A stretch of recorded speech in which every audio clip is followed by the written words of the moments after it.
Ova knjiga. Ovo je neka vrsta reklame za knjigu. Knjiga se ne može više naći u knjižarama, drugo izdanje je rasprodato. A kao što sam rekao našim prijateljima, izdavač naravno nije zainteresovan da stalno štampa nove izdanja, dok ne štampa pre svega neke nove knjige koje će da promovišu nove ideje. Ali, kao što je rečeno ovde, otkucajte samo naziv knjige i moje ime i prezime, pa ćete da dobijete ceo PDF ove knjige, zapravo prvog izdanja ove knjige. Kada je već pomenuta dehristijanizacija, ja sam napisao jedan tekst koji se zove Dehristijanizacija srpskog društva. Takođe se može naći u PDF-u, a koja je deo moje knjige Demontaža kulture, isti izdavač je. Nažalost, i ta knjiga je, ili na sreću kako god hoćete, i ta knjiga je rasprodata, ali možete naći taj tekst i videti neke podatke koje se odnose na dehristijanizaciju evropskih društava i kako tu stojimo mi u našem srpskom društvu. Sad bih rekao nešto o sadržaju ove knjige. Tu imam različitih problema koji su razmatrani, ali evo, počeo bih od nečeg drugoga, počeo bih zapravo od podnaslova ovog ciklusa tribina. Ako sam dobro video negde u nekim najavama je pisalo protiv sodomizacije Srbije, tako nekako sam bio pročitao. I sad, odmah moram da kažem, to sodomizacija je nešto što je naravno politički nekorektno, ali ne moramo da se služimo i politički korektnim terminima, ali nešto što takođe može izazvati određenu zabunu, nelagodu, pa ako hoćete i, kako se to kaže, samoizolaciju. Tako da eto, prosto na to hoću da skrenem pažnju, ne moramo mi da se slažemo oko svega i ne slažemo se oko svega i treba i da naučimo da mislimo različito, pri čemu ne osporavamo jedan drugome, kako se kaže, dobronamernost. Ali eto, prosto, tokom ovog izlaganja vi ćete videti da jedan od načina delovanja ovoga što se inače naziva gay lobby ili LGBT lobby, o čemu sam opširno pisao u ovoj knjizi, jeste upravo satanizacija kritičara delovanja gay pokreta. Oni se predstavljaju kao fundamentalisti, verski fundamentalisti, fanatici, nasilnici i ludaci i oni se tako nastoje, tako da kažem, da se getoizuju, tako što se uzimaju da oni koriste neke čudne i neobičajne reči. Pa kad vi kažete sad da su oni zapravo sodomiti ili da je njihovo postupanje, kako se kaže, širenje sodomizma, tako, to je nešto što on govornik, kako i to govori, na neki način kvalifikuje da je on tu negde blizu kada je reč našoj široj javnosti, gde se te reči tako ne upotrebljavaju. Ne upotrebljavaju se u tojim kontekstima. Inače, kad pogledate značenje reči sodomizovati i tako dalje, to onda se odnosi pre svega na homoseksualno silovanje. Kad pogledate, recimo, kada se kaže da su Turci sodomizovali hrišćansku decu, hrišćanske dečake, oni su ih tako silovali. U nemačkom jeziku ta reč se označava seksualni odnos sa životinjama. Mi imamo naše stare reči, tako, muželoštvo i skotološtvo, pa su to nekako reči, kako bih rekao, tačno precizne, ali kad reč o takvoj reči kao sodomizam i sodomiti, to je nešto što, kažem, izaziva neku vrstu čuđenja u široj publici, pa i gađenja, je tako? Mislim, meni samo je ideja da neko sodomizuje Srbiju, je tako? Da je siluje, je tako? Na analni način, kako to rade homoseksualci, jeste nešto što stvarno izaziva odvratnost, ali sa druge strane, opet, kako bih rekao, to je jedna vrsta kulturnog rata ideja, gde morate da vodite računa o tome koje ćete reči da upotrebljavate, ali opet, ja sa druge strane razumem određenu ogorčenost i bes ljudi. Pročitat ću vam šta piše u jučerašnjoj Politici. Dakle, reč je o izveštaju sa prekjučerašnje gej parade, gde kaže ovde, tokom šetnje kod Igumanove palate, policija je odmah privela mladića koji je pritrčao uzvikujući, sad nacive navoda, sodomija, krivični zakonik. Znači, taj mladić je pritrčao tom policijskom redu koji je bio ogradio ove paradere i viknuo je to, znači, sodomija, krivični zakonik. Viši sud u Beogradu odredio pritvor od 30 dana Simi Redžepoviću, valjda je to čovek koji je to uradio, taj Sima Redžepović, koji je posle toga uhapšen zbog izazivanja incidenta. On se tereti, pazite sad, za krivično delo pripremanje dela protiv ustavnog uređenja i bezbednosti Srbije. Dakle, samo zato što je pritrčao, pazite, on ništa nije uradio, ništa nije bacio, nije čak ni pokazao nameru da napadne nekoga, samo je pritrčao i viknuje još jednom sodomija, krivični zakonik. I on je optužen, pazite, on je optužen za krivično delo pripremanja dela protiv ustavnog uređenja i bezbednosti Srbije. Mislim, mi imamo u ovom trenu mi to svi znamo, tako, jednu vrstu izdaje Kosova i nikom ništa. A ovaj čovek koji je viknuo nešto, on je optužen za ugrožavanje bezbednosti Srbije i borbu protiv ustavnog uređenja. Tako da razumem tu vrstu besa koji može da nastane kad vidite vi tu vrstu ponašanja, ali s druge strane još jednom vam kažem, tu treba biti jako pametan i praviti izvesnu razliku. Dakle, evo sad time ću početi, o tome sve ima u mojoj knjizi, dakle, počet ću sa time da, pazite, kad je reč o toj vrsti seksualnog ponašanja, ono je naravno od uvek postojalo. Znači, to seksualno ponašanje je od uvek postojalo, recimo, tu verovatno znate za neke od tih izraza, kad je reč o staroj Srbiji, o Srbiji pod Turcima zapravo, ti dečaci i mladići koji su bili u pratnji, recimo, paše, beogradskog paše ili nekog istaknutijeg turskog velikodostojnika i koji su tako bili predmet njegove seksualne požude, oni su bili nazivani adžuvanima. A oni dečaci, mladići koji su igrali po kafanama, čajđinicama za Turke i posle toga pružili određene seksualne usluge kao poluprostitutke ili prostitutke, oni su bili nazivani čočecima. Pa ona igra čoče koju mi znamo, to su zapravo igrali ti dečaci obučeni u, to sam zaboravio da kažem, obučeni u ženska odela. Dakle, oni bi se obukli kao, danas kako žele travestiti, obukli bi se ženska odela i onda bi igrali. Tako da, eto, vidite, znači, adžuvani i ovi čočeci su postojali u tursko vreme. Dakle, uvek je postojala jedna vrsta ljudi koji su imali tu vrstu seksualnog ponašanja, tako da kažem. Ali ono što nije postojalo nikada, dakle, to je sad nešto što prvi put postoji, vi sada imate da se formira nešto što se naziva, dakle, u toj široj javnosti, LGBT zajednica, što će reći da su to ljudi koji odjednom postaju jedna grupa čiji je glavni identitet upravo to njihovo seksualno ponašanje. Znači, mi svi sebe definišemo kao, ne znam, po svojoj profesiji ili po svojoj nacionalnoj pripadnosti ili po tome što smo očevi ili majke. Dakle, to su delovi našeg identiteta. A imamo sad jednu grupu koja se formira i koja ističe kao osnov identiteta upravo seksualno ponašanje i onda kao nekakva pseudoetnička grupa, već imaju svoju zastavu i traže, kako bih rekao, prava koja proizilazi iz njihove kolektivne pripadnosti toj zajednici. Ono što je interesantno jeste da kada reč o naučnom pristupu seksualnom ponašanju, odnosno homoseksualnom ponašanju, tu treba razlikovati ljude, muškarce ili žene, svejedno, ali pre svega muškarce, koji povremeno imaju seks sa drugim muškarcima. Oni se najčešće označuju skraćenicom MSM, dakle muškarac koji ima seks sa drugim muškarcem. Onda imate ljude koji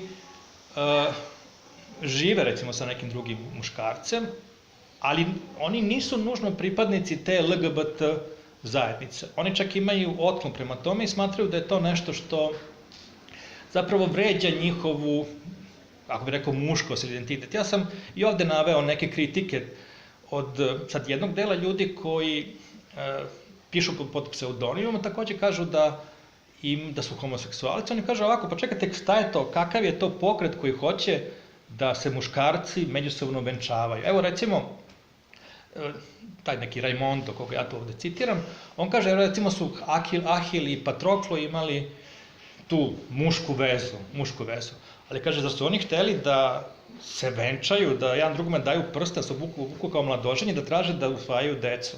Oni su imali tu vezu među sebe, nije padalo na pamet da idu naokolo sa ovim trokolicom, odnosno, kako se zove, dvokolicom i sa tropregom i da nose zastavu duginih boja. Dakle, postoji među samim ljudima koji imaju tu vrstu seksualnog ponašanja otklon prema ome što se inače naziva politička homoseksualnost. Zapravo, to je jedna vrsta homoseksualnosti koja je postala politika i čak profesija za te ljude koji u tome učestvuju. Navešću vam jedan podatak kada je reč o jedan od osnovnih zahteva te zajednice, tog pokreta, takozvanog, jeste ne samo gej brakovi, nego i pravo na usvajanje dece.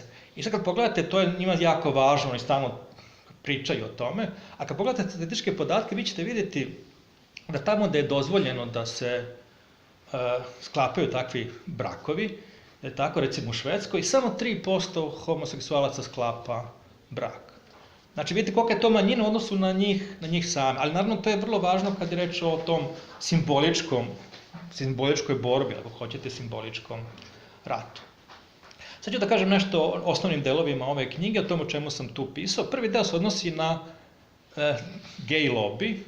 To nije takozvani gej lobby, to jeste gej lobby, oni sami za sebe kažu da su gej lobby. Reč je pre svega o određenim organizacijama, u pitanju su organizacije koje deluju u Sjedinjenim Američkim Državama. Dakle, ja sam o tome detaljno ovdje izložio, naravno na osnovu odgovarajuće literature koji su, znači ne samo sajtovi tih organizacija, nego odgovarajuća naučna literatura koja pokazuje kako to funkcioniše. Dakle, faktički, vi u svakom segmentu društva imate gej lobby, u svakom segmentu društva. Imate jedan, znači, onaj deo društva koji se odnosi recimo na politiku, tu imate ove gej lobby organizacije koje finansiraju političare, odnosno pomažu njihove kampanje, tako, političare koji se zalažu tako za njihovu agendu, koji se zalažu za njihove interese. Oni to javno čine u američkoj politici. Ima preko 2000 lobby organizacija i one su registrovane, tako da to nije ništa sporno. Neke od tih organizacija su zaista velike. Recimo, kampanja za gej prava, tako se zove ta organizacija, ima 130 zaposlenih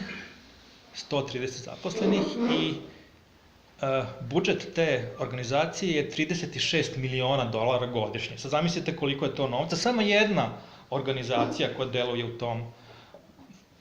u tom smeru. Ima tu nekoliko organizacija, znači neki su specijalizovani samo za to da posmatraju kako koji se političar ponaša u, recimo, Američkom kongresu ili u Senatu.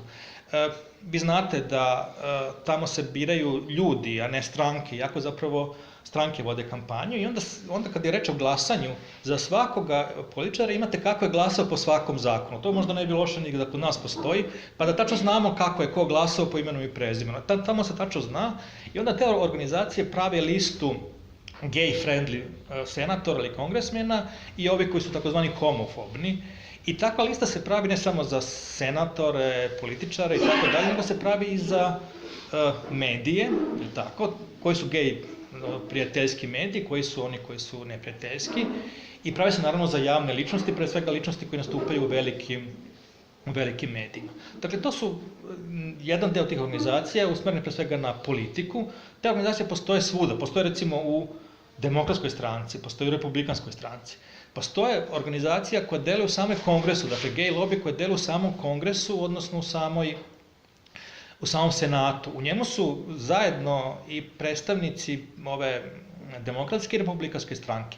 U kongresu postoji gej lobby među službenicima, dakle postoji registrovan organizacija koja se zalaže za takozvanog gej agentu među samim službenicima administracije kongresa, odnosno senata. Postoji isto takav lobby u, recimo, State Departmentu ili u Ministarstvu pravde. I to su vrlo jaki, uticajni lobby. Recimo, Hillary Clinton je primila preko 400 službenika State Departmenta koji su u toj organizaciji i rekla im je da je, i to je potpuno tačno, dok ona je bila tada državni sekretar ili ministar spoljnih poslova, da je jedan od prvih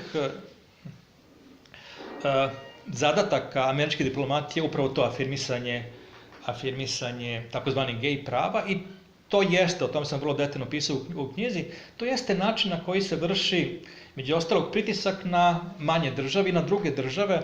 Kad hoćete nešto da vam neka država uradi ili isporuči, vi samo pokrenete to pitanje i onda počnete kampanju da tu nema dovoljno prava za gej populaciju, posle toga napravite neku vrstu parade, kao recimo vidite da na ovim paradama ponosa, takozvani, da učestvuje obavezno američki ambasador. To je od 2010. godine redovno. Dakle, američki ambasador obavezno učestvuje, među ostalog u Beogradu, tako, na paradi ponosa, tako i u drugim zemljama takođe. Znači, u svim zemljama vi imate tu vrstu delovanja. I sad da se vratim samo na lobije, o tome ću još kasnije nešto da kažem.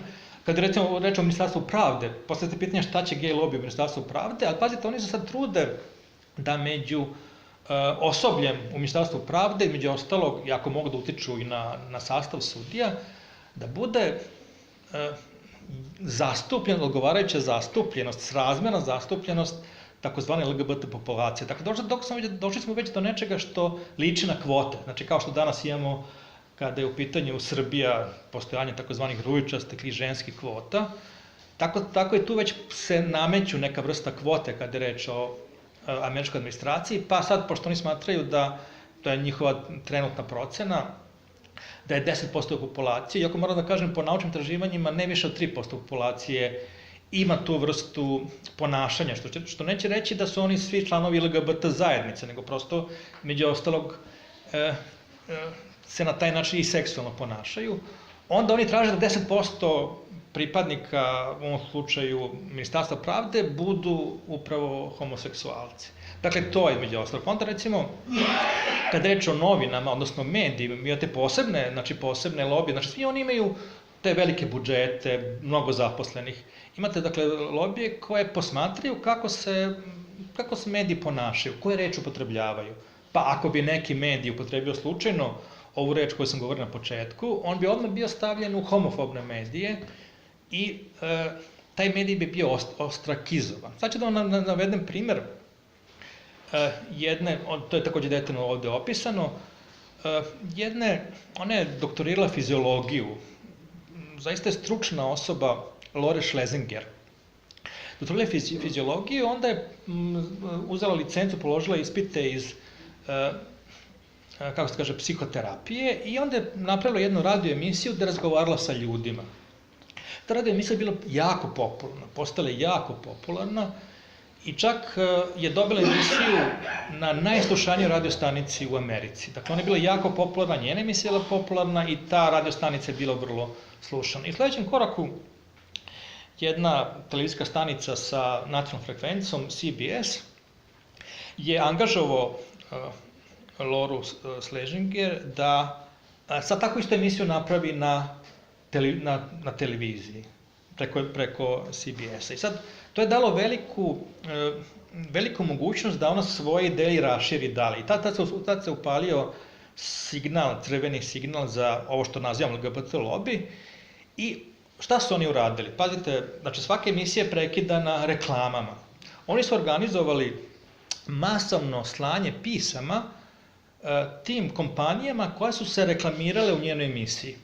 Dakle, one kako zove Procter, Gamble i tako dalje. Znači, to su te velike kompanije koje su kod njega reklamirale, svi su oni bili zatrpani pisama potrošača koji protestuju zbog toga što oni daju reklame u toj emisiji. Znači, ona je, kao što sam rekao, bila oštro protiv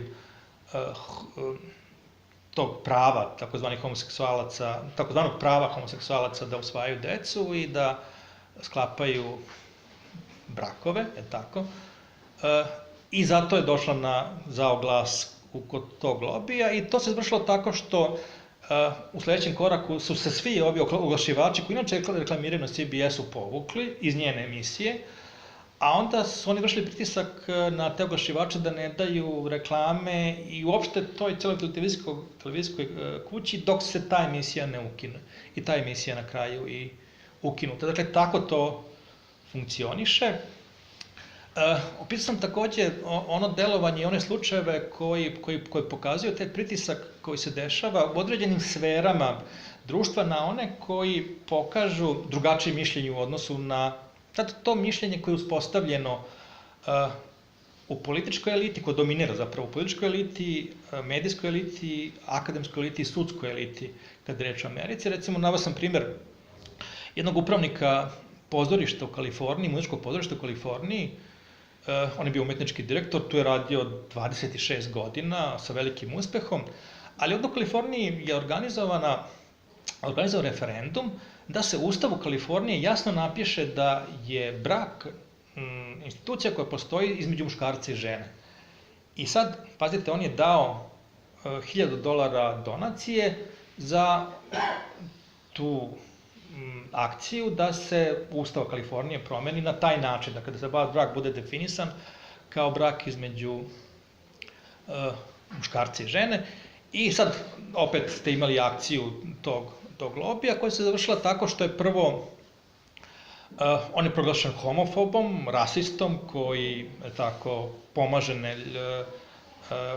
anti-gej ponašanje. Onda su ljudi koji su sarađivali s tim pozorištem, recimo muzičari, gej muzičari, tako, oni su pisali otvorena pisma. Na kraju je čovjek morao prvo da se izvine zbog toga što je uradio, ali to nije bilo dovoljno. Onda je on morao da $1000 za ovu drugu stranu koja se protivila toj vrsti promjene, ali to nije bilo dovoljno i na kraju morao da da otkaz i da se povuče iz tog pozorišta. Naveo sam i slučaj glumca Isaije Washingtona, koji je tokom snimanja, on je crnac, ali tokom snimanja je jednom svom kolegi, tako, u svađi, glumcu takođe rekao peder, izvinite na citatu. Sad, pazite, on se posle toga izvinio, ali to nije bilo dovoljno. Znači, da bi se on mogao, on je odmah dobio otkaz. Da bi se on vratio u posao, šta je sve bilo neophodno? Dakle, on prvo morao da ide na razgovor sa vođama takozvane LGBT zajednice, pre svega vođama LGBT zajednice u Hollywoodu. Dakle, s njima razgovarao, onda su oni dali izjavu za novine da je on napravio veliki prestup, da će trebati dugo da radi na sebi da bi se taj prestup prevazišao i u sledećem koraku je on morao da ide na, kako se kaže, na psihoterapiju koja se tiče ponašanja. Dakle, on je morao da prođe tu višemesečnu kao psihoterapiju koja se tiče njegovog ponašanja i na kraju kada je to sve prošlo, on je ponovo išao na razgovor i onda je ocenjeno da mu treba dati još jednu šansu, pa je vraćen u, tako da kažem, hollywoodski život. Slično je bilo s jednim ragbistom koji je tako neku potpuno uzgrednu izjavu, ja sam je tu citirao, koja se tiče Njujorka, njujorškog metroa, koga tu sve tamo on može da vidi, da ne voli Njujork. Pa je onda između toga rekao da ne voli Njujork zbog toga što tu ima mnogo homoseksualaca. Ne znam tačno kako se izrazio, ali tako otprilike. On je proglašen asocijalnim i morao da ide kod psihijatra da bi uopšte se zadržao u javnom životu. Dakle, to tako funkcioniše. Kažem, vrlo sam relativno detaljno to naveo, opisao sam znači, koliko su fondovi, koliko ima zaposleni, kako se tu deluje. I kao što vidite, to je jedna vrlo ozbiljna mreža koja ima svoje uporište, pre svega kada je reč o eliti američkog društva. Kada je reč o običnom svetu, to nije tako. Od 28 referenduma koji su organizovani kada je reč o između ostalog, dakle, homoseksualnim brakovima, gej brakovima i tako dalje, o legalizaciji homoseksualnih brakova, 27 referenduma je, tako da kažem, ta gej strana, gej lobby izgubio. Dakle, obični Amerikanci ne misle tako, ali sa druge strane, taj već dugotrajan rad na promjeni svesti daje određene rezultate i ja o tome govorim u drugoj glavi ove knjige. Dakle, tu govorim kako o toj osnovnoj strategiji promjene svesti kada je rekao o američkom društvu i uzem američko društvo kao primjer zato što je to, kako bih rekao, najrazvijenije društvo u određenom smislu i vrlo često u sociologiji se ono uzima kao primjer gde možete da vidite šta je ono gde ide jedan deo sveta. U svakom slučaju, to sam naveo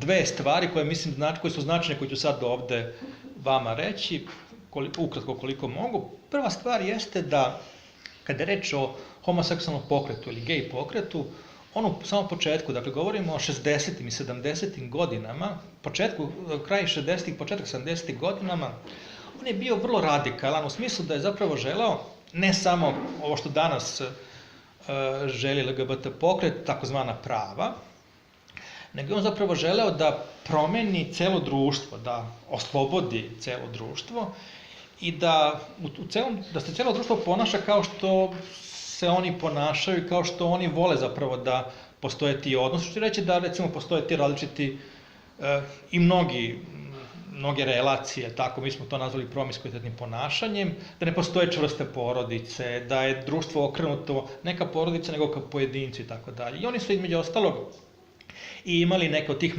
manifesta, šta je ono što mi hoćemo. Pa jedan od zahteva je bio upravo to, da se promeni društvo, da se društvo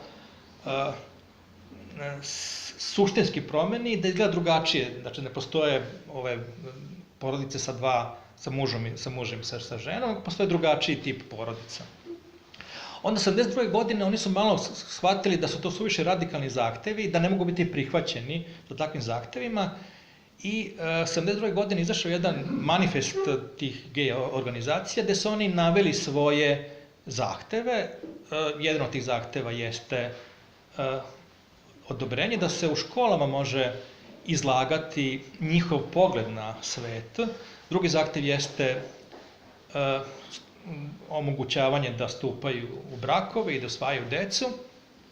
Ali tu postoji neki zahtevi koji su, mi ovo prepoznajemo kao nešto što je već manje više realizovano. Postoji još neki zahtevi koji su tu stavljeni, od kojih se mi sad trenutno, kako bih rekao, užasavamo ili bojimo. Jedan od tih zahteva jeste da se brak redefiniše. To ne bude samo veza muškarca i žene, nego da bude ne samo veza dvojice muškaraca i dve žene, nego da se napravi takozvani pluralni brak, gde zapravo imate više partnera, i da država pomaže da prizna takve brakove i da pomaže takve brakove jednako kao što pomaže i svaki drugi brak. Interesantno, u Sjedinjenim državama kada je gotovo u svim državama sad omogućeno sklapanje braka, ili doslovno, ili ovog takozvanog pravnog braka, 2006. godine ponovo aktualizovano nešto od tih zahteva, pa je im ostalo aktualizovani zahtev za pluralnim brakom, ali to je interesantno, ovde je tu i opisano da se očekuje od države da pomaže ne samo pluralni brak u smislu, znači imate dva muškarca i dve žene ili tri muškarca i bez žena, kako god hoćete, nego da pomaže takozvano pluralno roditeljstvo, a to je recimo kada jedno dete pripada, mislim to je baš primjer koji je naveden, dvema queer familijama. Znači ovako, jedno dete, recimo dečak neki, može da pripada dva para homoseksualaca koji žive u odvojenim domaćinstvima, a on je njihovo dete, kako god da hoćete. Znači to je zahtev koji je izašao 2006. godine, koji su potpisali ne samo jedan deo ovih ljudi koji su u tom homoseksualnom lobiju, da ga tako nazovemo, već i neki i od tih takozvanih levih, čak i istaknutih intelektualaca, pa i neko od mojih kolega sociologa. Dakle, vidite, to je jedna vrsta, kako bismo rekli, agende koja je nekako tu, koja je prisutna, ali naravno to ne možemo da reći da je to sad ostvaren, odnosno objavljeni program nekakvog LGBT pokreta, to su samo neke ideje koje se javljaju oko tog pokreta i koje očigledno se nalaze tu negde.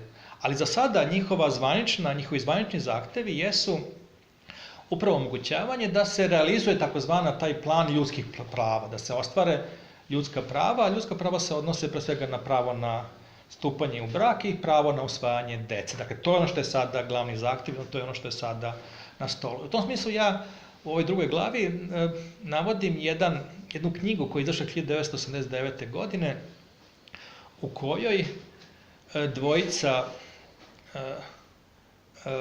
vrlo inteligentnih i obrazovanih gej propagandista, znači govorimo o 89. godini, zove se knjiga, zove Posle bala, kako omogućiti Americi da u 90. godinama prijateljski gleda na gej zajednicu. Tako otprilike podnaslov glasi.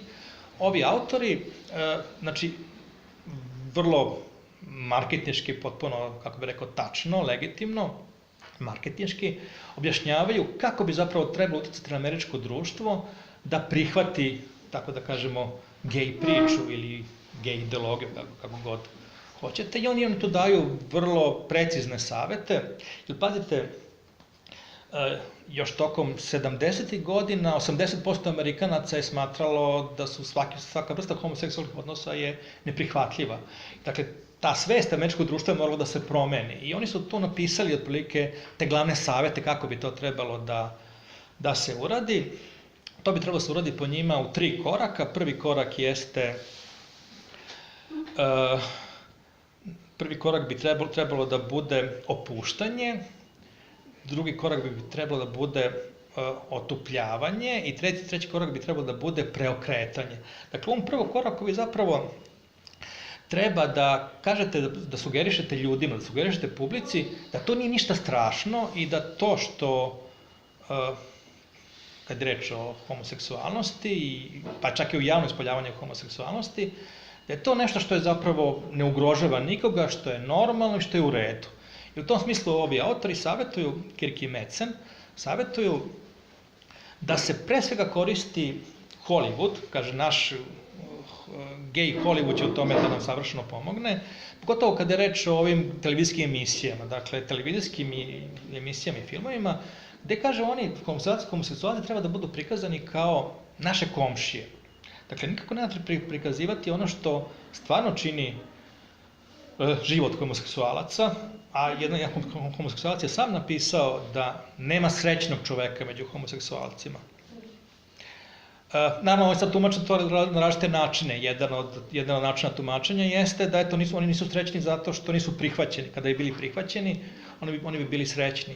Ali to je sad jedna druga stvar kada je reč o tom načinu života koji podrazumeva mnogo partnera, mnogo alkohola, mnogo duvana, pa ako hoćete i mnogo droge. I naravno da u takvom jednom ambijentu ljudi ne mogu da budu srećni. Ali ne, dakle, ovi autori ove knjige, oni kažu ne treba prikazivati to, nego homoseksualce treba prikazivati kao naše komšije, kao jednu simpatičnu baku iz komšiluka, kao našeg poštara, kao ljubaznog mladića i tako, na taj način će biti vezano za te prijatne stvari, za ljude koji su dobri i prijatni, taj pojam gej će biti vezani za njih. Kad pogledate stvarno šta se dešava tokom 90. godina, vi ćete vidjeti da u većem delu ovih takozvanih sitkoma vi ste imali jednog pozitivnog homoseksualca koji je bio najbolja, dobra drugarica, tako, glavnoj junakinji, koji je bio pametan, pažljiv, razuman, za razliku od ovih ostalih muškaraca koji su bili ovakvi i onakvi. Druga tačka je to ono što sam pričao na početku. Dakle, to je predstavljanje kritičara homoseksualnog pokreta, protivnika te agende, tako da kažemo, kao fanatik i ludak. Dakle, to je vrlo važno. Dakle, da čak i ovi ljudi koji, naravno da uvek imate ekstremiste. Za svaku stvar, za svaku ideju imate ekstremiste.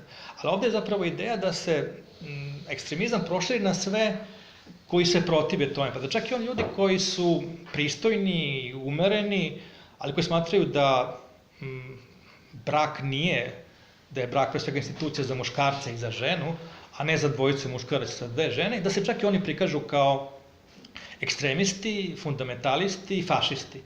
I to je dato vrlo jasno uputstvo kako se to radi. I u trećem koraku, a to je sad preokretanje, to je sad ideja zapravo da vi iz glavne vrline u nekome društvu, očekivane vrline, pripišete upravo homoseksualcima. I ostalog, jedna od metoda jeste da se sve velike ličnosti iz prošlosti koji nisu bili oženjeni ili udati, da se oni proglašaju kao homoseksualci, a ova dvojica kažu pa oni su mrtvi, ne mogu da se brane, tim lakše ćemo njih da proglasimo homoseksualcima. I evo sad moram da kažem, to nema u knjizi, to je ono što se umeđu vremenu desilo. Recimo, to se dešava sada ovde. Evo, sad vidim nastojanje da se Slobodan Jovanović proglasi homoseksualcem. Zašto? Pa nije se ženio. Sasvim slučajno sam upoznao ženu koja je kao dete upoznala Slobodana Jovanovića, čiji su roditelji bili prijatelji. Oni su bili prijatelji međusobno, reče Kosara i Gavrilović. I ona mi ispričala, ne, Slobodan Jovanović je imao, tačno se kaže, ženu koja je stanovala u Kraljice Natalije ulici, koje je on odlazio i tako dalje. Znači, nema govora o tome da je on bio homoseksualac. Ali pošto se nije ženio, sjajno, je on dobar primjer za to. Dakle, vi ćete naći dovoljno jakih, velikih ličnosti koji su, eto tako, homoseksualci, onda ćete preko tako školske edukacije, ali zapravo u sljedećem koraku se traži da, kad reč o školama, da vi imate da se o tome slobodno govori na školskim časovima i da se onda taj identitet, tako da kažemo, otkriva. Pa kad budete imali lekciju, recimo, o Čajkovskom, vi ćete obavezno reći da je on bio homoseksualac i time ćete afirmisati gej zajednicu. Dakle, to je u drugoj glavi. Neću prepričavati celu knjigu, samo kratko da vam kažem. U trećoj glavi govorimo samo o braku, o tom nastojanju da se institucija braka redefiniše. Dakle, kad otvorite tu instituciju braka i da je redefinišete, onda prvo redefinišete kao vezu ili instituciju u kojoj mogu da uđu dvojica muškaraca, a onda posle toga, što kažu, samo nebo je granica dalje redefinicije. Ja kao sociolog objašnjavam da je brak jedna ustanova koja je kao svaka druga, dakle da to nije, on se ne može shvatiti kao ugovor, jer ako je brak ugovor, onda zaista ugovor ne može biti ograničen polom ili brojem ugovarača, ali brak nije ugovor, brak je institucija, društvena institucija i u smislu da društvo blagosilja kroz određeni proces inicijacije, tako, kroz određene rituale blagosilja, ulazak u brak. Brak je institucija koja je naravno ograničena za pristup, kao recimo što je institucija glasanja ograničena za pristup. Znači, institucija glasanja podrazumeva da mogu da glasaju ljudi koji imaju 18 godina. Sad, naravno, to ne znači da svi koji imaju manje od 18 godina da su oni neracionalni, a svi koji imaju više od 18 godina su oni racionalni, ali negde granica povučena. Dakle, to je institucija čiji je pristup na neki način ograničen samo svojom funkcijom. Tako je institucija braka, to je najracionalnija i najjeftinije do sada poznata institucija koja omogućava socijalnu proizvodnju, odnosno socijalnu reprodukciju dece, tako. Znači, ne govorim samo o biologiji, ali tu je reč i o biologiji. Dakle, pojedinac ne mora da ima decu, ali društvo mora da ima decu i osnovna institucija koja to omogućava, ima tu različite mehanizme koja preko braka se zapravo to omogućava, osnovna institucija koja omogućava reprodukciju društva, opstanak društva jeste upravo brak. I u tom smislu potpuno je jasno da društvo tu instituciju čuva za reproduktivno sposobne, tako da kažem, partnere, pri čemu jedan argument glasi pa i ljudi koji ne mogu da imaju dece stupaju u brak, ali brak se odnosi na muškarca i na ženu, a samo muškarac i žena mogu da imaju zajedničko dete. Kad reč o deci koja rastu kod partnera istoga pola koje se nazivaju brak, treba znati da nijedno od te dece nije dete od jednog i drugog partnera, on je dete samo jednog partnera, dakle najviše jednog partnera. Ovde imamo, dakle, biološke roditelje koji istovremeno se brinu o toj deci i to je nešto što je društvo regulisalo. Dakle, prosto u takmičenju različitih društva, društvo se isprobala sve moguće modalitete, tako da kažemo. U takmičenju tih društava najbolje, najuspešnija su bila monograma, društvo sa monogramnim brakom. Za svakoga muškarca, žena. Tako, svaki muškarac ima ženu i to je ono što je omogućilo uspeh, tako da kažem, tih društva. Dakle, kad krenete da to demontirate i otvarate jednu Pandorinu kutiju, gde stvarno kad to otvorite, znači onda sutra će stvarno se postaviti pitanje, čekajte, ako je to samo ugovor, pa zašto samo dva ugovarača, zašto ne i 3? Pa onda zašto ne i 4, 5, neograničeni broj, pa onda zašto ugovarači moraju da budu samo ljudi? To je interesantno, mogli pročitamo neki dan u novinama, izjavu jednog našeg psihijatra Jovana Marića, koji kaže da ljudi koji imaju seks sa životinjama, uvereni su da životinje uživaju u tom seksu. I navodi primjer jednog svog pacijenta koji je imao seks sa kravom. Kaže, morao sam da budem, to je bilo ranije još, morao sam da budem sa kravom, jer kaže, najbliža koza je bila mnogo daleko, nisam mogao da idem do nje. I sad kaže on, kad god sam ja krenuo na tu kravu, ona bi se okrenula ka meni i tako me, kaže, gledala onim svojim očima kao da se radovala tome šta će njoj da radi. Sad postavlja pitanje zašto tom čoveku uskratiti pravo i zadovoljstvo, što ne bi moglo da postoji i ta vrsta braka, je li tako? Znači, nikada vi ne možete da, kad jednom to otvorite, je li tako, kad jednom to razvalite, to pitanje gde to može da se zaustavi. U sledećem poglavlju govorim o istraživanjima koje se odnose na decu uzgajanim kod parova ili kod roditelja koji su homoseksualci. Vidite, to je jedna vrlo važna oblast zbog toga što jedna od osnovnih, kako bih rekao, parola ovoga pokreta jeste da nauka i istraživanje pokazuju da ne postoji nikakav uticaj na tu decu, odnosno da su ta deca normalna kao i svako drugo dete, odnosno kao dete uzgajano u porodici gde su muškarac i žena. Dakle, i kad analizirate, da, zaista, Američka asocijacija psihologa, APA, ima taj stav i taj stav se stalno ponavlja. U Americi imate stalno ta suđenja kada je u pitanju razvod kome dete i kad je jedan od dvoje roditelja homoseksualac, onda to advokati nastoje da koriste ili nastojali su da koriste da bi sud presudio u njihovu korist, u korist ovog drugog roditelja. I onda je ova Američka asocijacija psihologa davala svoje stručno mišljenje i njihovo zvanično stručno mišljenje, ponovljeno na nekoliko suđenja, na više suđenja zapravo, jeste da nema uticaja, da uzrastanje dece u ovakvim domaćinstvima nema uticaja.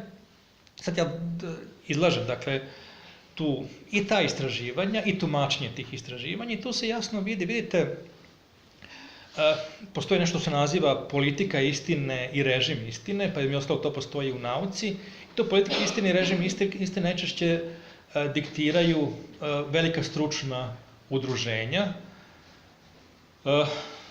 Inače, da vam se pohvalim, ova knjiga je dobila nagradu Srpskog sociološkog društva kao najbolja sociološka knjiga za 2014. godinu. Dakle, na taj način ona je stavljena kao, proglašena je, ona ima i svoje recenzente i ti tekstovi koji su ovde ranije izašli pod naučnim časopisima, oni takođe imaju svoje recenzente, tako da ta knjiga ima neku vrstu, a tako da kažem,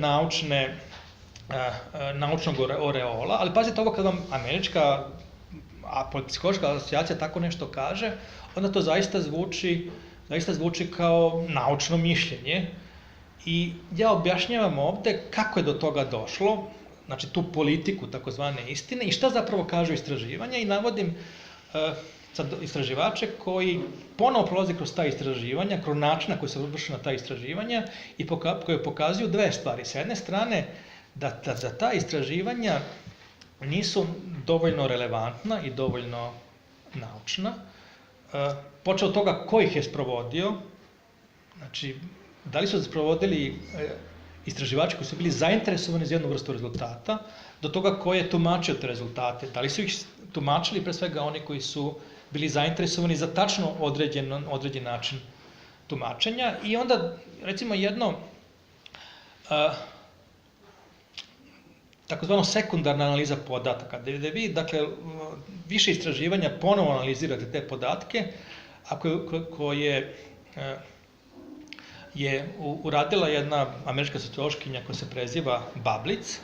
Ona je, dakle, pokazala, i taj tekst je izašao u američkom žurnalu za sociologiju, dakle, časopis koji je vodeći kada je reč o američkoj sociologiji, ona je pokazala da sva istraživanja, ili većina istraživanja koja su relevantna, pokazuju da, pa ono što i mi možemo da sami pretpostavimo, intuitivno, dakle, tu nas naša intuicija ne vara, a to je da će deca u odgajan u takvim domaćinstvima imati veće sklonosti ka, tako kažem, homoerotskim vezama. Nekad je do 30%, znači rekao malim uzorcima, nedovoljno reprezentativnim, ali tamo gde su bili određeni uzorci koji su se mogli, tako da kažem, primiti sa određenom rezervom, vi ste imali da i do 30% te dece, tako, se pokazivalo tu vrstu seksualnog ponašanja. Dakle, nije tačno da to ne utiče na ponašanje dece. Sad, interesantno, ova autorka koja je izvršila tu vrstu naknadnog čitanja, ona je pristalica ovog pluralizma kada je reč o načinima života i ona kaže, pa to je super zapravo, šta fali, jer to je isto, sve homoseksualno i heteroseksualno ponašanje, pa šta fali ako 30% sutra ljudi budu homoseksualci, to ništa ne fali, ali ostavimo po strani taj njen zaključak, koji je, kako bih rekao, ideološki. Ono što je ona kao naučnica dobro radila jeste da je pokazala šta tačno kažu ta istraživanja. I tu će se zaustaviti kada je to u pitanju. I samo da kažem da je u sledećoj glavi detaljno opisano ono što se naziva takozvana queer inkluzija. To je što će reći nastojanje da se uđe u škole i da se u školi omogući, tad pazite, to je čitava jedna ideja koja kaže ovako da se mi svi rađamo kao bića neodređene seksualnosti i da možemo da odredimo svoju seksualnost kako treba, prepoznamo svoju seksualnost kako treba, tek onda ako imamo određene iskustva i da onda sa tim različitim mogućnostima, modalitetima treba upoznavati decu već čak i pre puberteta treba upoznavati decu, pogotovo imajući u vidu da neka deca vrlo rano ispoljavaju navodni homoseksualni identitet.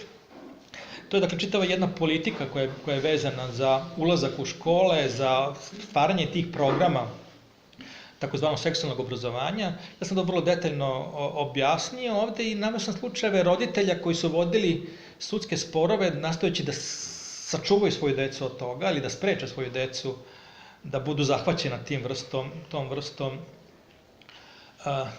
školskog programa i školovanja.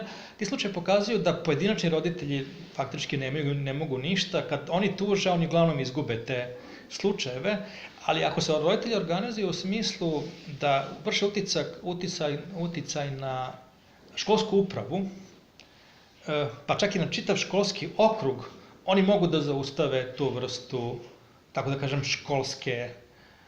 školske inkluzije. I to je nešto što može biti važno kada je reč o nekim društvima koji još nemaju taj iskustvo. Dakle, nešto od toga, pretpostavljam, i ostalom to možemo i da vidimo, da će da stigne u srpsko društvo i vi ste videli, to je mislim bilo u februaru, ovaj pokušaj sa ovim paketima protiv seksualnog nasilja, da je velika reakcija javnosti uticala na to da se ti paketi povuku. To je vrlo važno kada je reč o nekom samoorganizovanju ljudi da bi uspeli da odbrane sad svoj sistem vrednosti i svoj način mišljenja, pa i svoja sprava i odgovornosti kada je reč o deci. Eto, otprilike to je sadržaj ove knjige. Vi ćete vidjeti da tu ima mnogo ozbiljnih problema i nedoumica. Jedan od tih problema jeste upravo priroda homoseksualnosti. Sad govorimo već o toj homoseksualnosti koja je već izgrađena kao jedna praksa, kao jedna seksualna praksa, pa ide čak i do tog identiteta. Najčešće osnovna crta u propagandi jeste da je to urođeno, da se to ne može promeniti, a da se ne može ni preneti na druga. Zato kažu kao, pa to je kao levorukost. Ako levoruke uči decu, on ne može da od njih napravi levoruke učenike, ali to nije tako. Znači, istraživanja koje sam ja ovde naveo pokazuju da je homoseksualnost ili homoseksualno ponašanje jedan složen fenomen koji ima, to je potpuno tačno, znači ima jedan deo koji je prenatalan i genetski i hormonalan, tako, ima jedan deo za određene osobe, a za drugi deo, čak možda za 2/3 je čisto situacija. Dakle, to je nešto što nastaje iz sredine, iz situacije. U ostalom, znate sami za te slučajeve, recimo muško homoseksualno ponašanje u zatvoru, je tako, ili određenim izolovanim mestima. Dakle, to nisu ljudi koji su homoseksualci, oni su i pre i posle, kako bih rekao, heteroseksualci, ali ta situacija dovodi do te vrste te vrste prakse. Dakle, prosto nije tačno. Kad govorimo o nauci, nauka je tu, kako bih rekao, jednoglasna. Nije utvrđen nikakav gen homoseksualnosti, ne postoji nikakav hormon koji to proizvodi. Dakle, u pitanju je nešto što je takođe i vezano za socijalizaciju i u tom smislu je tim, rekao bih, opasnije ukoliko vi sada tvrdite da slobodno možete deci da prenosite tu vrstu propagande, informacija, znanja, nazovete to kako god hoćete, a da to ne utiče na njihovo ponašanje. Dakle, to prosto sa naučnog stanovišta nije tačno i to treba znati, to treba uvek reći. Dakle, čista je propaganda i čista neistina da je homoseksualnost nešto što je urođeno i da se homoseksualno ponašanje ne može, kako bih rekao, u socijalnom nekom okviru proizvoditi. Može se proizvoditi i to je nešto što je, rekao bih, naučna istina. Eto, toliko što sam ja hteo da kažem, pa sad možemo i da porazgovaramo.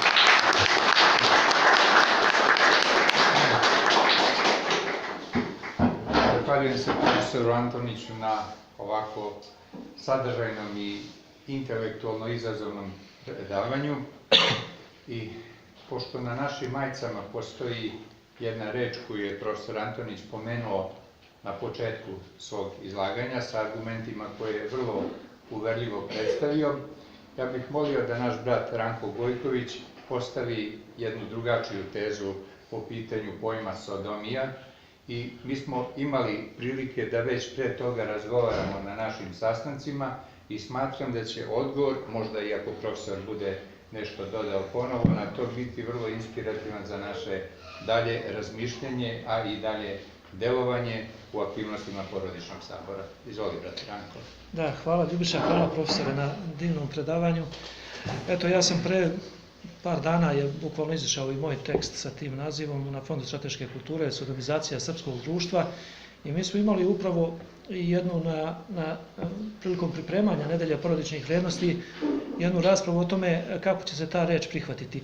I apsolutno se slažem s profesorom ako imamo u vidu jedan svetovni, jedan sekularni rečnik, ajde da kažemo i vukovski rečnik, taj termin jeste prilično neprikladan i označavan. Međutim, mi smo imali u vidu apsolutno biblijski i hrišćanski termin koji se zaista u hrišćanskoj terminologiji duboko odomaćio, još od svetog Jovana Zlatoustog koji bukvalno govori i on predstavlja jedno stravično grehovno stanje.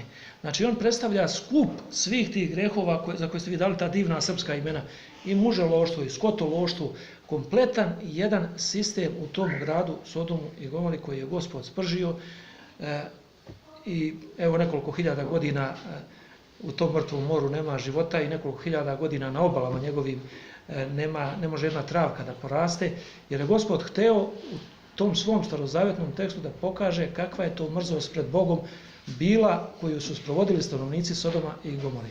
I u tom smislu sodomizacija srpskog društva ima taj duboko hrišćanski i duboko biblijski smisao kao jedno grehovno stanje. Smisao našeg teksta jeste ogrehovljenje Srbije. Znači, sodomizacija znači bukvalno ogrehovljenje Srbije, a ne samo taj termin koji se u tom jednom turskom periodu tumačio kao nešto što jeste zaista onako prilično suženo. Eto, ne znam koliko sam uspeo da objasnim, ali evo pre nego što podaj pita... Samo da vam prokomentarišemo ovo. Vidite, to je interesantno, to pozivanje kao vrsta odbrane, pozivanje na tekst Svetoga pisma. Imali smo slučaj jednog, to je također napisano u knjizi, slučaj jednog švedskog pastora, sveštenika, koji je, to je bilo pre 10 godina, koji je držao propoved u jednoj švedskoj crkvi i koji je upotrebio taj termin, ali je istovremeno citirao odgovarajuća mesta iz Svetog pisma, i Starog i iz Novog Zaveta. Znači, sve što je uradio, on je samo to citirao. I onda je za to njegovu propoved je saznao lokalni predstavnik neke gej organizacije, on njega prijavio policiji za govor mržnje i policija je došla kod pastora, pitala ga da li je to istina, on je rekao pa ja sam samo čitao šta piše u Svetom pismu i policija je podnela tužbu javnom tužiocu, javni tužilac je podigao tužbu i on je izašao na sud. I sad, pazite, sud je pozvao predstavnike LGBT zajednice ili pokreta da sad oni objasne u čemu je tu greška.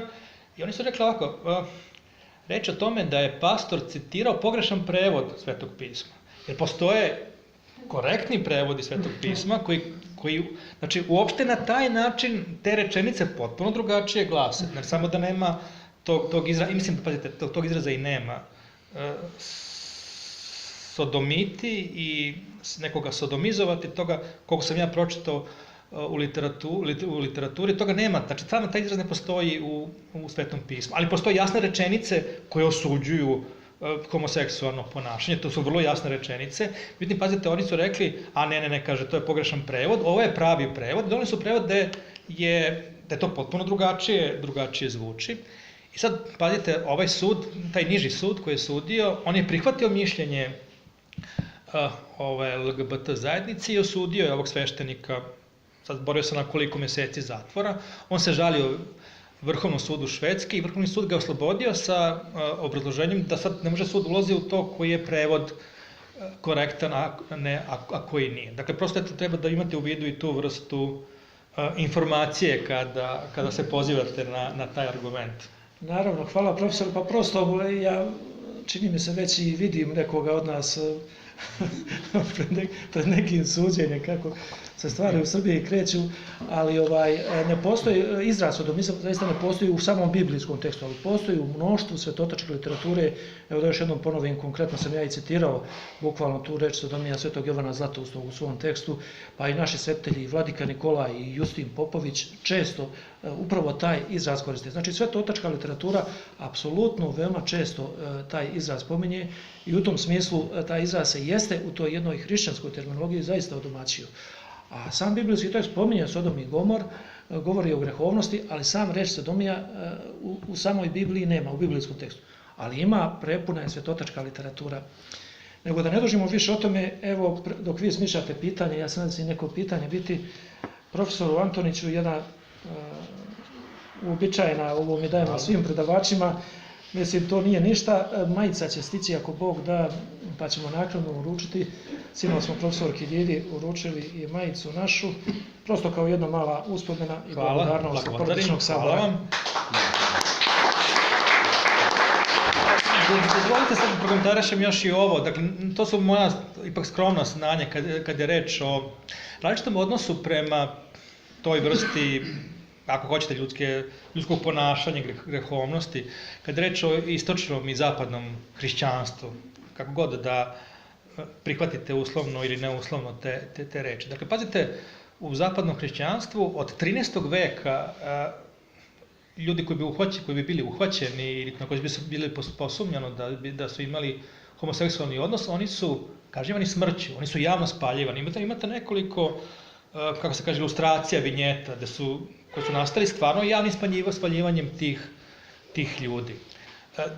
U Americi je tek 2003. godine ukinuti su zakoni koji su ukinuti njemačkim državama. Dakle, neke države su bile tu napredne pa su već početkom 2000. godina dozvolile čak i homoseksualne brakove.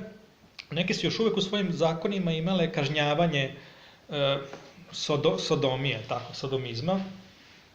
I oni su zaista imali slučajeve kažnjavanja. Vi znate, najpoznatiji primer tog slučaja jeste, kako se zove, britanski književnik Oscar Wilde. Tako, čovjek je išao u zatvor, bio u zatvoru zbog sodomizma, homoseksualnog ponašanja. Sad vidite, kod nas je u Srbiji do 1994. godine postojao taj zakon, ali ja ne znam, ja stvarno ne znam, da li je iko po tom zakonu ikada kažnjen. Ja stvarno ne znam. Ono što ja znam, ja sam 59. godište, sećam se 80. godina, da su neke javne ličnosti, i ostalog imaju profesori iz fakulteta, ne moram da pominjem imena, da se znalo da su oni, da imaju tu vrstu homoseksualne prakse, ali niko njih nije dirao. Ne samo da ih niko nije dirao, nego su oni bili istaknuti javne ličnosti. Recimo, to se vjerojatno i ovi stariji sećaju, Jovan Ćirilov on je bio, mislim, delegat na nekoj konferenciji ili kongresu Saveza komunista, mislim da je to bila konferencija Saveza komunista Beograda. To su bile 80. godine, negde sredina 80. godine, on se javno založio za to da se ukine ta kriminalizacija homoseksualnih odnosa. I za njega se otprilike znalo, on to nije ni čovjek ni krio, da on pripada tom krugu ljudi. Ali on nikakvih loših, iako je taj zakon bio na snazi, tako, on nikada, koliko ja znam, nikakvih loših konsekvenci zbog toga nije imao. On je bio ugledna javna ličnost. I ja mislim, kada je reč o toj vrsti ponašanja, da stvarno naše društvo je bilo vrlo tolerantno, jeste tolerantno, kada je to nešto što je konsensualno i što ne ugrožava nekoga drugoga, tako. Dakle, kada vi nemate ponašanje koje je usmereno na, ne znam, neko dete ili na nekog mladića, nego to ponašanje dvoje odraslih ljudi, što kažu 4 zida, onda naše društvo je to tolerisalo i ono što hoću da vam kažem, ja ne znam stvarno ni za jedan slučaj kažnjavanja ljudi. Možda je bilo, a stvarno ja za to ne znam. Dok s druge strane, kao što rekao, ova društva gde postoji ta vrsta tradicije kažnjavanja, oni su zaista imali, kao što sam rekao, ljudi su spaljivani zbog toga i onda na neki način ta vrsta krivice tih društava je drugačija u odnosu na naše društvo. Dakle, prebacivati srpskom društvu da je netolerantno u tom smislu po mišljenju potpuno je pogrešno. Ono predstavlja jednu vrstu projekcije krivice nekih drugih društava kada je ta pojava u pitanju. Da, tako. Ja bih zamolio sada, ukoliko imate neko pitanje, da postavite našem gostu, profesoru Antoniću, pri čemu molim da se što manje komentariše, a da pitanja budu što kraća i što jasnija, kako bismo što više vremena posvetili našem predavaču.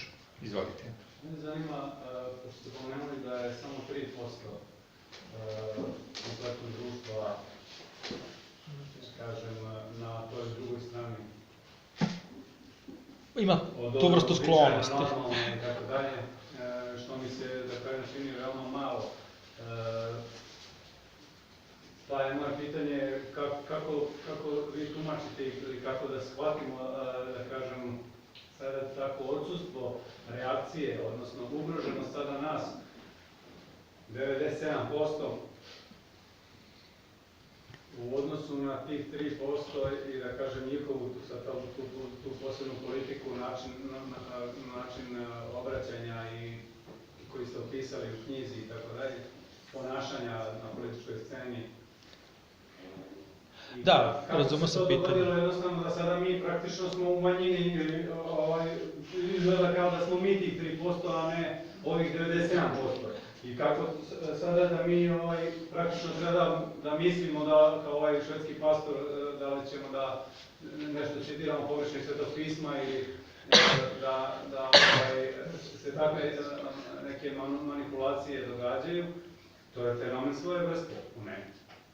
Jeste, vam da kažem sledeću stvar. Znači, 2 stvari to imate u vidu. Prva stvar jeste da organizovana manjina, makako mala bila, je uvek moćnija od neorganizovane većine. Znači, to da znate u samom početku. Znači, 2 ili 3 organizovanih ljudi mogu čitavu jednu masu da usmere u pravcu u kome hoće. Dakle, to je jedna stvar. Druga stvar je, reč je o ljudima koji imaju strahoviti motiv. Hegel kaže da se ništa veliko u istoriji ne desilo bez strasti. To jeste jedna vrsta strasti, pokretača, pogotovo kada je reč o, pa i o ženskoj, ali pre svega kada je reč o muškoj homoseksualnosti, to jeste jedna vrsta pokretača, strasti i s jedne strane, mislim, ja nisam psiholog, ali psiholozi objašnjavaju to, čak i to, o tome sam pisao nešto u knjizi, objašnjavaju tu vrstu nelagode ljudi koji imaju te sklonosti, oni vide da nešto nije u redu, a kada dođu u kontakt sa tim načinom mišljenja da zapravo nije u redu društvo oko njih, da su oni svim u redu, a da nije u redu društvo oko njih, onda oni da bi uspostavili tu vrstu smirenosti i ravnoteže, bacaju se u taj aktivizam, je tako kao, sad čekaj da bih ja sebe smirio i moju savest umirio, ja moram da promenim društvo, da oni mene prihvate. Razumete? Znači, to je veliki pokretački motiv za takozvane gej aktiviste. A treća stvar je takođe važna, a to je da ta ideologija ili ta vrsta promene društva ima svoje finansijere. O tome nisam pisao u knjizi, ali ajte da mislite sada malo, ovo su zaista velike sume novaca, to su velike sume novaca, Nešto od tih suma novaca dolazi od ljudi koji su homoseksualci. Ali veliki deo tog novca dolazi iz tih donacija bogatih ljudi i velikih kompanija. Dakle, tu mora da postoji neki interes. Taj interes nije samo, kako se kaže, filantropski. Znači, tu mora da postoji još neki interes. Nešto od toga sam pisao u zaključku. Dakle, nešto od toga kakve veze ima gej pokret i kapitalizam ili neoliberalizam, o tome to sam objašnjavao na samom kraju. A dakle, sad vidite da je to potpomognuto od strane krupnog kapitala, Sjedinjene Američke Države, dakle američka država stoji iza toga. Najmoćnija država na svetu koja ima 500.000 vojnika pod oružjem po celom svetu, 200 baza. Imaju znači 200 baza po svetu, 500.000 vojnika. Najmoćnija država koja odvaja ne znam koliko puta više novca za vojsku od druge, to je valjda Rusija tako, od druge države. Znači, to je najmoćnija država stoji iza toga, krupni kapital i naravno da onda u tom pogledu, pazite, te lobby grupe, zvanične lobby grupe, gej lobby grupe, postoji u Evropskoj uniji, u svojom Evropskom parlamentu, registrovanih lobby grupa i naravno da one, među ostalog, utiču na to, kao što sam rekao, da evropski izvestilac za Srbiju mora da referiše i kakvo je stanje sa time. Dakle, kad protiv sebe vi nemate neki 3% ljudi, od kojih većina, kao što sam rekao, se ne interesuje za to. Za njih je to politika, on zapravo želi da ga ostave na miru, da živi svoj život kako hoće. Ali vi protiv sebe imate te moćne strukture koje su videli tu neki svoj interes i zato je ta stvar tako neobična. Pa sad kažete kako to 97% ovde, 3%, a mi smo nekako tu strana koja stalno gubi. Izvolite. Ko je onda iznad koga? Da li heteroseksualni muškarci upravljaju i gej muškarcima, da li sprovode njihov plan, ili su ipak gej muškarci iznad heteroseksualnih? Ja razumem vaše pitanje, ali moram da vam kažem sledeću stvar, da je to samo u ovoj pojednostavljenoj ideologiji namenjenoj, kako bih rekao, širokim masama, prolima i tako dalje. Znači, ti ljudi koji su na vrhu, ja sam napisao sad jedan tekst, zove se Super klasa, izašao je čak u glasniku Srpske akademije nauke i umetnosti i to se može naći na netu. Super klasa ili super elita, kako god hoće. Dakle, to je nekih 5-6 hiljada ljudi koji su na vrhu sistema, ili tako. Da, u celom svetu, znači to je 5 do 6 hiljada ljudi. I sad, pazite, mi sad o tome naravno ne znamo sve i ne smemo ni da padnemo u teorije zavere, mislim. A s druge strane, opet, kad se kaže teorija zavere, to podrazumeva da se ljudi sad tu okupljaju pa se nešto dogovaraju, dele i tako. Tih 5-6 hiljada ljudi su u međusobnom kontaktu, oni koordinišu svoje delovanje, one imaju sličnu ideologiju. Neki od tih ljudi, znači, kad reći baš o super eliti, oni su samo jako bogati. Oni znaju da taj sistem koji radi za njih, on mora da se brani od države i unapređuje da bi oni bili još bogatiji. Jedan od takvih ljudi je tako George Soros. Dakle, ti ljudi, pazite, on ne razmišlja kao ni homoseksualac, ni heteroseksualac. On razmišlja kao čovek koji hoće da taj sistem koji radi za njega, da on još više radi za njega i da on bude još bogatiji nego što je sada. I oni su na samom vrhu, po mom mišljenju kao sociologa, oni su na vrhu, oni su tu prepoznali neki interes. Ja mogu da kažem, mogu da pretpostavljam koji je tu interes. Pazite, interes je sledeći, vama treba jeftina radna snaga. Jeftinu radnu snagu ćete imati pre svega ako vaše tržište bude sastavljeno od pojedinaca koji stalno negde dolaze, odlaze, da stalno možete dovodite nove radnike na ta radna mesta, spuštate cenu radne snage. Ljudi koji imaju porodice, koji su tradicionalni, koji su ukorenjeni u zemlju, pa on neće da se seli, on neće da ide, da pređe 300 km da bi tražio posao, on pokušava ovde da nešto sebi napravi. Dakle, to je otprilike ideja, da biste spustili cenu radne snage, vi ćete kao prvo dovedete ženu u svet rada, pa ste imali tu ideju, ne samo ideju, nego tu praksu, da neću da kažem da žena ne treba da radi, nego je to direktno interes kapitala da spusti cenu radne snage. I sad imate 50% više ljudi na tržištu rada i za toliko je pala cena radne snage, pa je nekada muž mogao da od svoje plate izdržava celu porodicu, sada više ne može, sad je žena mora da radi. A to sve više nije dovoljno, pa onda se ubacujete, recimo imigrante ubacujete, pa onda sad imate te pojedince, pa porodice u osnovi, šta, vi ne možete dovoljno da utičete na te ljude da vam budu dovoljno jeftina radna snaga, znači najbolje je da oni budu zapravo odvojeni, da oni budu sami, pa ćete tu nekako, inako po tom mišljenju dela tih krupnih kapitalista, nas ima previše na ovom svetu, šta, 6-7 milijardi, to je mnogo, treba da nas bude manje.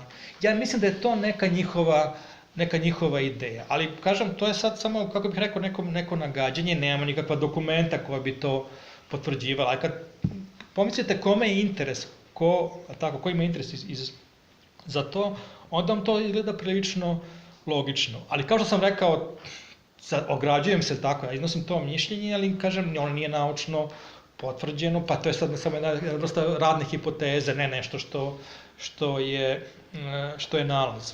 To znači da je lobby samo instrument velikog kapitala. Tako je, znači u krajnjoj liniji oni idu za nekim svojim interesom, a oni su takođe instrumentalizovani za neki još viši i veći interes. Tako da mislim, iskreno rečeno, i ti ljudi su takođe instrumentalizovani na neki način i žrtve. Naravno, mislim, pre svega su žrtve ljudi koji su planirani za to da budu opljačkani, da porodice budu rasturene i tako dalje, da neko dete nikada ne bude rođeno. Dakle, to su pre svega glavne žrtve. Ali svaki čovjek koji je upotrebljen kao instrument za neku politiku je takođe žrtva i to treba imati u vidu. Dobro, samo molit ću, samo oprostite, pošto je naše vreme već isteklo, samo kratko pitanje i kratko odgovor i vi ste se isto javili. Izvolite, gospodine. Vi, izvolite. Mene interesuje zašto je prihvaćen ta termin, ta reč ponos, šta je tu za ponos? Zašto su mediji to prihvatili? Ja pod tim terminom ponos, pod tim pojmom ponos, nešto sasvim drugo podrazumevam. Ja sigurno nisam jedini koji bi to stavio pod znake navoda. Pa vidite, to ono što sam pričao o političkoj korektnosti, odnosno uticaju na medije da koriste odgovarajući termin. Dakle, jedna od tih organizacija, mediji su važni, Amerika mediji su važni, tako se zove, i napravila čitav rečnik, znači kako tačno treba reći. Dakle, to je, i oni idu po tom rečniku i onda kažu, aha, niste upotrebili tu reč, vi ste politički nekorektni, odnosno homofobni. Tako nešto već postoji kada je reč o našoj javnosti. Dakle, sećate se, u početku je to bila gej parada, sećate se, čak i zvanično je to bila gej parada, a onda to neko kao, šta sad to gej parada? Ne, bolje je parada ponosa i onda je jednom postala parada ponosa. Reči su jako važne i vi ste sami to osetili, reči su jako važne i tu treba biti, kako bih rekao, pametan u tom smislu da tačno treba problematizovati neke reči i treba uvesti neke reči, ali opet kao što sam rekao, jako pametno da ne bi sami sebi stavili u položaj fanatika ili neznalica ili glupaka.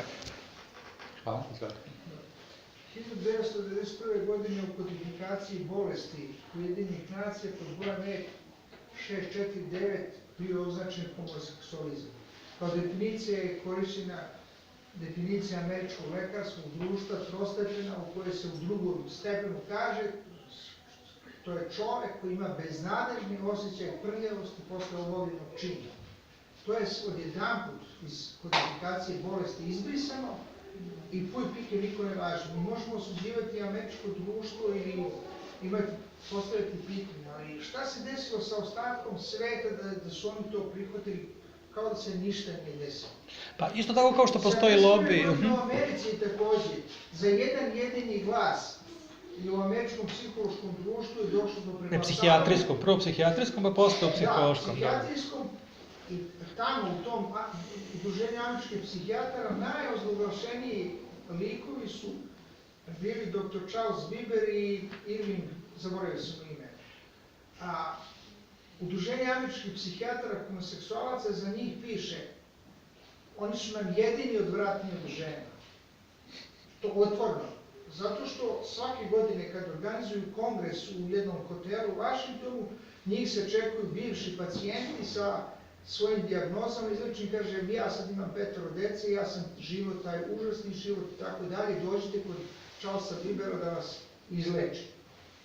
Šta se desilo s američkim društvom i sa pluralizmom kad je za jedan jedini glas sve otišlo besplatno? To je moje pitanje. Pa to što sam rekao, to je politika istine i režim istine. Kao što vidite, to se utvrđuje među ostalom i glasanjem u stručnim društvima. I kada je kroz proces lobiranja, kada je došlo do toga da za taj jedan ili već ne znam koliko glasova se skine to sa liste bolesti, onda ste imali da je to sad naučna istina i to je sad na isti način tako prošireno i do Ujedinjenih nacija.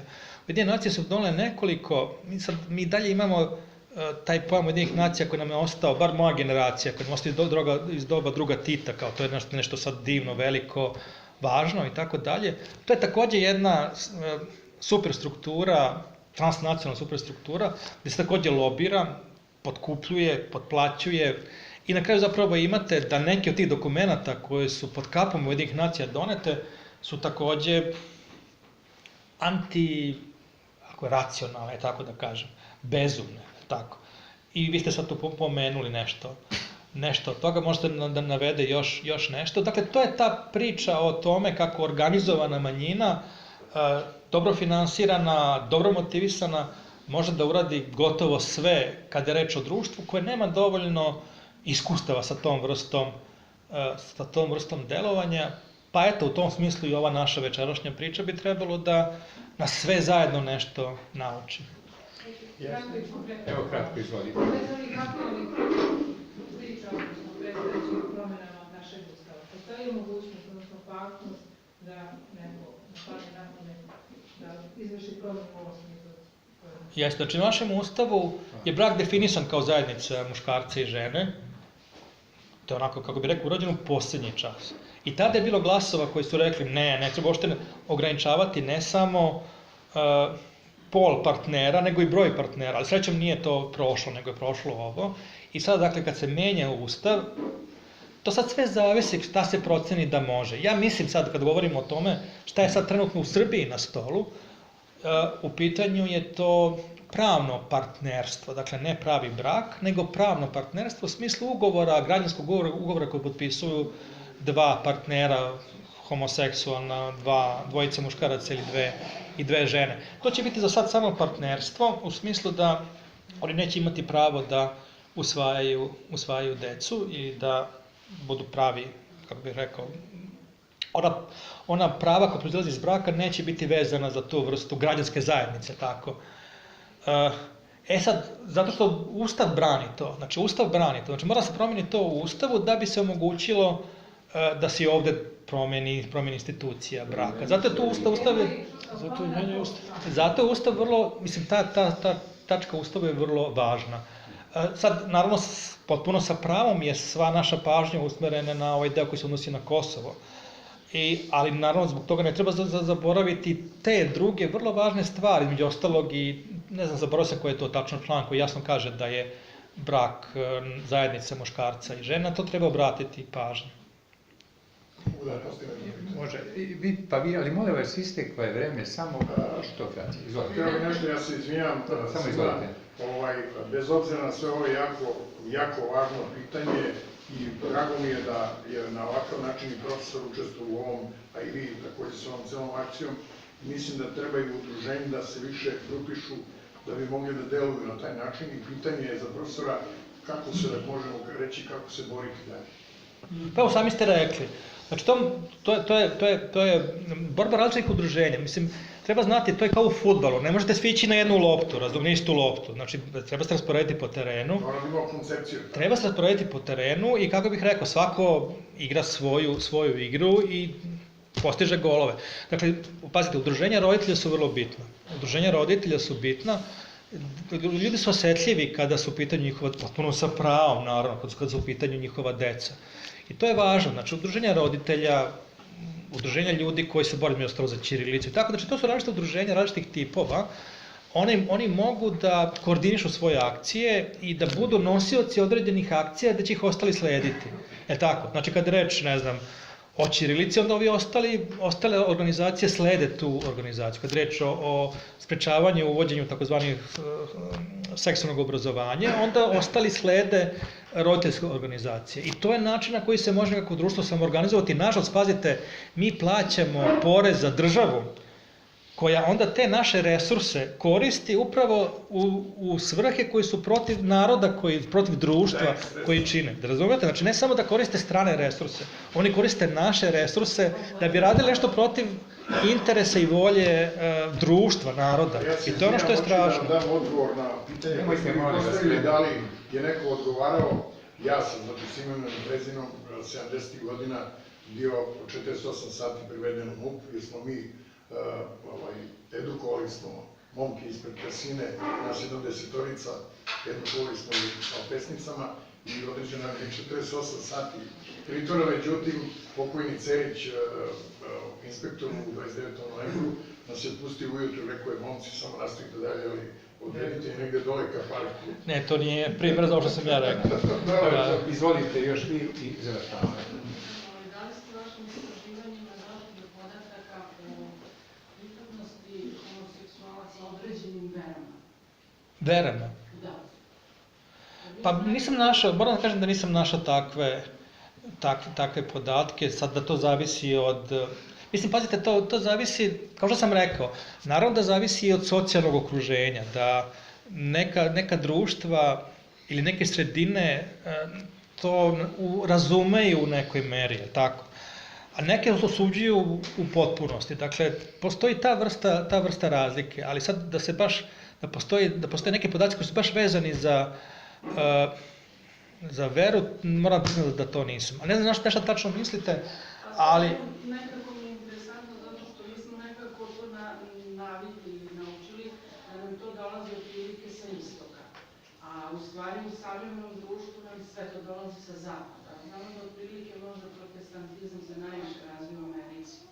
Pa prosto ne znam da li postoji neko istraživanje da je to dovelo u neku vezu. Ne, znači, protestantska društva su, onda kad je protestantizam bio jak, bili protiv toga, dakle, to je potpuno jasno. Onda kad je sad je protestantizam slab. Ja sam u ovom tekstu o dehrišćanizaciji opisao na što danas liče, recimo, britanske crkve ili crkve po, evo, pominjeno Švedskoj i Norveškoj. Dakle, veliki deo tih crkava se ne koristi i tako dalje. Da, ali to više nisu protestantska društva. Pazite, u Engleskoj je veći broj deklarisanih ateista nego, kada je reč o bivšim hrišćanima, nego vernika. Mislim, sad je vernika više u Engleskoj samo zbog toga što dolaze muslimani, tako, pa zbog toga. Inače, kad bi se računali samo oni hrišćani, bivši hrišćani, oni su uglavnom dehrišćanizovano društvo. Tako da, mislim, to je pitanje, razumijem na šta ono smera, ali u pitanju su, znači, studije slučaja. Ja mislim da neka društva, dakle, kao kad su u pitanju ta tradicionalna religijna društva, kao recimo ova islamska, da one imaju određeno razumevanje za tu vrstu prakse, ali naravno, kada je reč o samoj, koliko ja znam, samoj njihovoj teologiji, ona to isto osuđuje. One također osuđuju ono što mi nazivamo sodomizam, odnosno što se ovdje naziva sodomizam. Dobro, dragi prijatelji, hvala vam svima koji ste večeras proveli ovdje, samo da Oljinskog, koji ste proveli vreme zajedno sa nama. Hvala profesoru Antoniću koji je ovako inspirativno predavao i koji je celo večer održavao pažnju na zaista zavidnom nivou. Ko bude želeo, mi ćemo se sutra